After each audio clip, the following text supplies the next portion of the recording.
how can we investigate ourselves? That is the primary question. Sabi nyo kanina, kahit sino masagasaan, wala tayong sasantuhin, kahit congressman, kahit senador. Kung ang congressman hindi pa pwedeng maging resource person at hindi natin pwedeng pa-testify under oath, di ibig sabihin sa usapang to, exempted ang congressman. Can you show this para lang sabihin hindi ako Mr. Chair, with nag-invento? due courtesy. Wait, I have the floor. Yeah, I have the floor. Yeah, but I have the floor. No, Mr. Chair. I have the floor. Even if it's a repetition of what was asked Mr. earlier. Chair, what rule did my question violate? May I appeal to my colleagues, magrespetuhan tayo. Hindi na po ba ako pwedeng magtanong? I'm making the Kailangan ba yung tanong ko, ipaalam ko kay Congressman Marcoleta?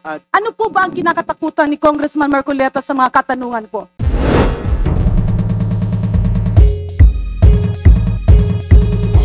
I just need to go for a personal matter. Mr. Chair, with due courtesy to all my colleagues, kanina lang ay tinanong ni Congressman Shell Jokno at ni Congressman Secretary Laila de Lima na hindi ba pangit na meron tayong komitiba and we might be investigating our colleagues? That's precisely the reason, Mr. Chair, why we are all here, because of our oversight powers. Yes, tutumbukin yan by the third-party investigators, and if there are cases, let cases be filed against the personality. Pero ang punto ko lang, Mr. Chair, I am appealing to our members, wag po nating ilihis na patuloy ito na nangyayari. Nagbago na ang chairman ng Committee on Appropriations, nangyayari pa rin. And tila ako, nung pag-aral ko ng 2026 proposed NEP, merong mga napasok na flood control projects na hindi nang galing sa baba.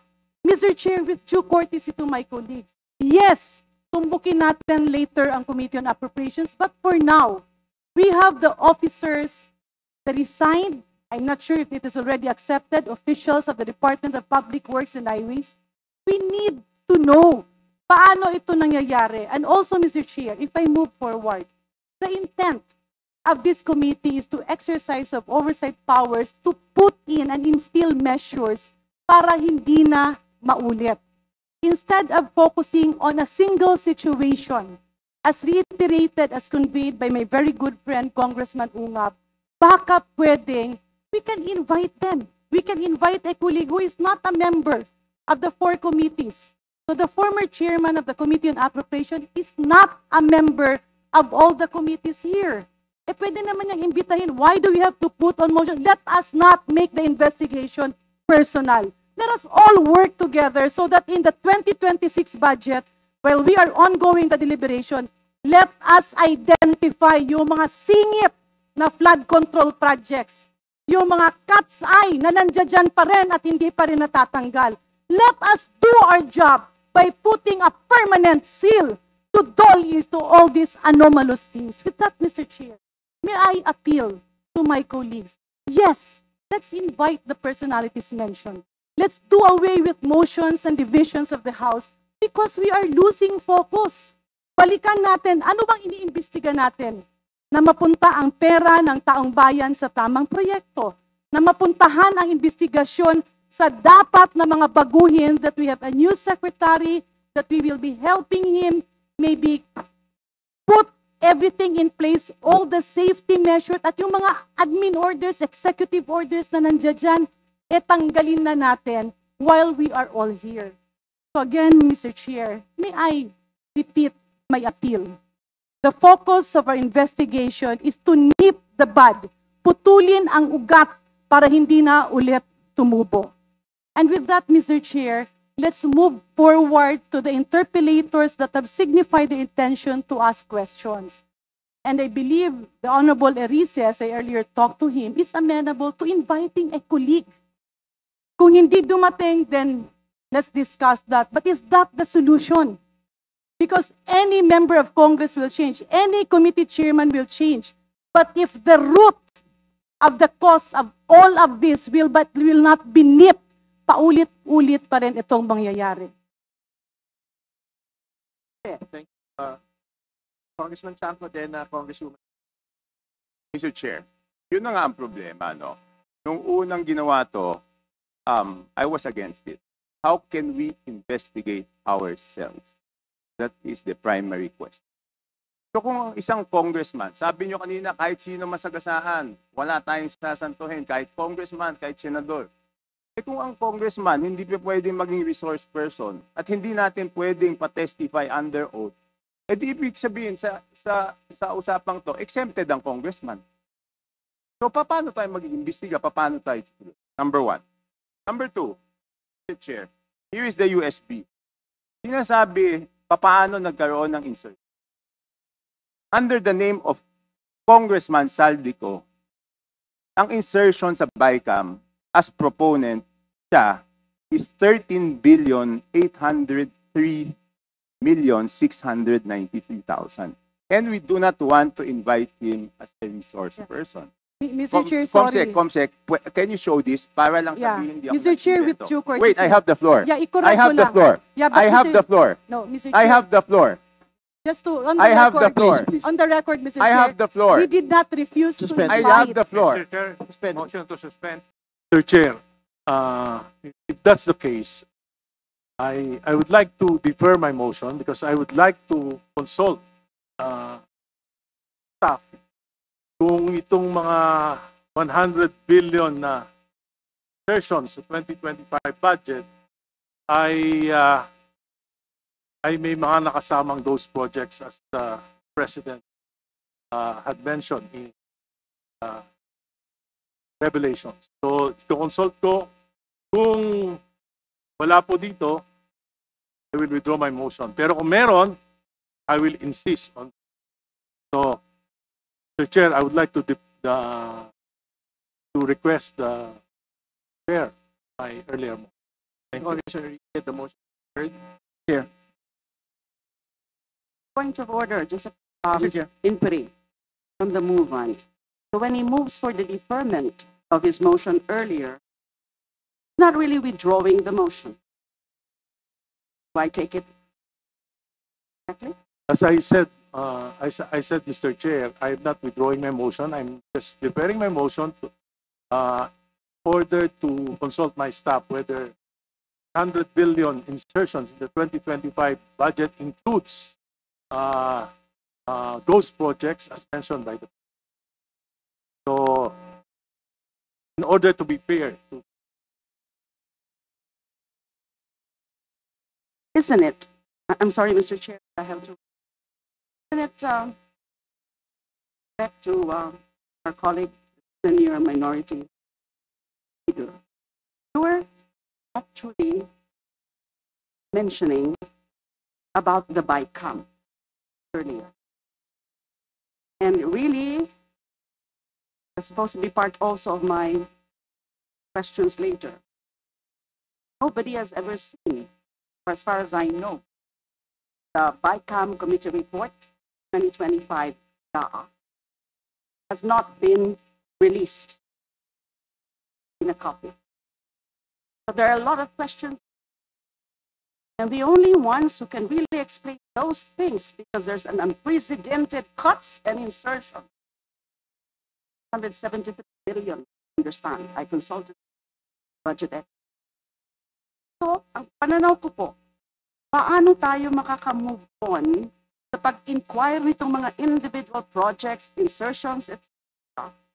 Kung hindi pa natin nalalaman ano ang nangyari sa BICAM in 2025.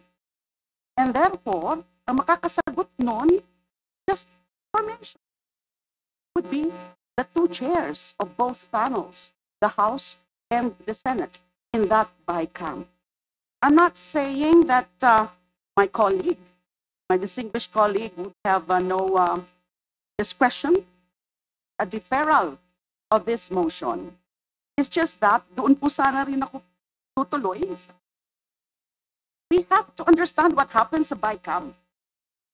And makakasabi sa atin yan, yung report mismo, na hindi pa nakikita ng karamihan, and testimony as person of those in the know, and that refers to both chairs of the APRO committee of the House and the Finance Committee of the Senate. So it's just a form of a manifesto.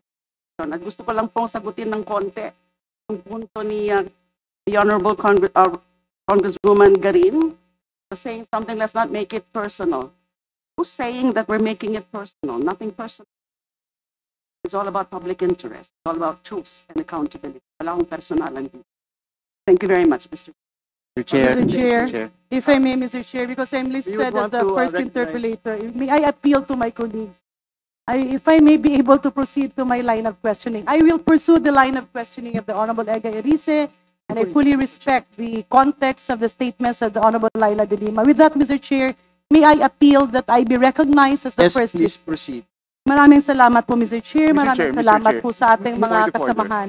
Mr. Chair, may Point I of order, ask, Mr. Chair. because Point the... of order, Mr. Chair. Yes, So, what is the point of order? Yes. So I just want to inquire because ang rules na po natin is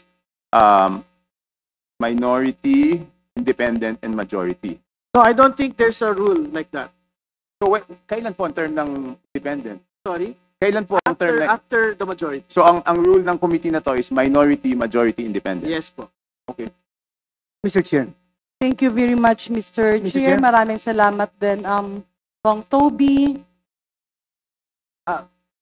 Congressman Flores, please. Yeah, Mr. Chair. The former Secretary Bonoan is actually asking that he be excused, Mr. Chair, as there is going to be a turnover for the DPWH with the new secretary, Mr. Yes, I understand. With but the undertaking that he will come back and in the next scheduled hearing. Mr. we'll Chair. just Mr. finish Chair, this interpellation, then he can. Precisely the reason that I want to move forward, because the subject of my interpellation will be answered by the Honorable Bonoan. Yeah, very quickly, Mr. Chair, kung pwede lang po sana. I only have 5 minutes. If we do allow that, Mr. Chair, then we would have to allow everyone to ask questions, Secretary Bonoan. But Secretary Bonoan is time bound, no? So we just let her finish then. I said, Mr. Chair. Secretary Bonoan can basically go. Maraming salamat, sir. Maraming salamat, Kong Flores. So, Mr. Chair, kanina nga, may mga natanong si Sec Laila, may mga tanong si Kong Erice.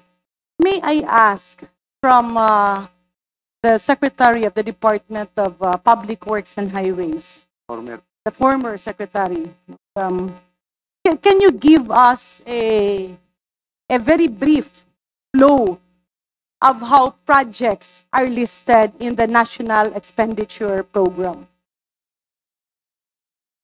Your Honor, the process is starts from engineering districts, consultation with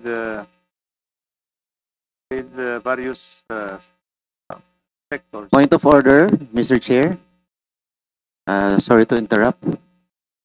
Hindi po kaya nabanggit na po ni Secretary Bonoan yung tanong po ni Congresswoman Garin sa pagtatanong po ni Congressman Erice.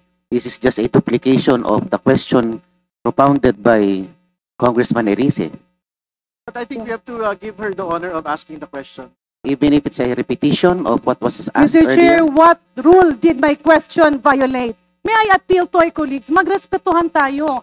Kung tiyempo nyo naman, pwede kayong magtanong. I gave that preliminary question because I'm moving to the next question. This is a point of order po. What law Yeah, did I violate in asking a question, Mr. Chair?